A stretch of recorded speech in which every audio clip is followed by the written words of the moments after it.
गुजरात के निर्मम नरसंहार के 15 साल पूरे हो चुके हैं और ये जो कत्लेआम हुआ था ये केवल अल्पसंख्यक समुदाय का कत्लेआम नहीं था, बल्कि इस देश की जो गंगा जमुनी तहजीब है, हमारी जो साझी विरासत है जिसकी वजह से हम मिलजुल के रहते हैं, उस पूरी साझा संस्कृति की हत्या फरवरी 2002 में गुजरात में हुई।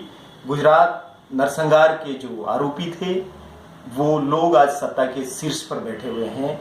जिस तरीके से सत्ता, शासन, पुलिस और न्यायपालिका ने मिलकर के गुजरात के निर्दोष अल्पसंख्यक नागरिकों के साथ कत्लेआम किया, नरसंहार किया और आज दिन तक उस नरसंहार के जो पीड़ित हैं उनको न्याय नहीं मिल पाया, वो अपने आप में बहुत शर्मनाक बात है।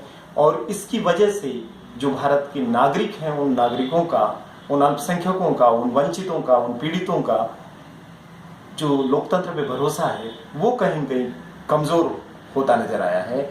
तो ये जो स्थितियां हैं, अगर लोकतंत्र में हमें लोगों का भरोसा बहाल करना है तो हमें अपने देश के जितने भी वंचित समूह हैं उन सबको न्याय और इंसाफ देने के दिशा में काम करना पड़ेगा और हमें ये तय करना पड़ेगा कि सारे समुदाय मिलकर के इस देश में रहें। कुछ फांसीवादी संगठन ऐसा माहौल बनाए हुए हैं कि ये देश किसी समुदाय विशेष की जागीर है।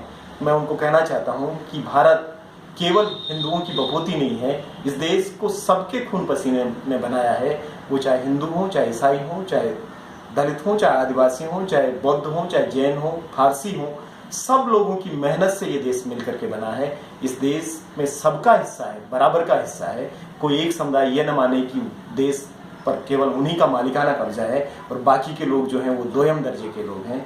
हम लोकतंत्र में सब नागरिकों की समानता की बात करते हैं और भरोसा करते हैं कि ये जो संविधान है, जो सब नागरिकों को समान अवसर देता है, समानता देता है, वो सबको सुरक्षा भी देगा और सब मिलजुल कर रहेंगे।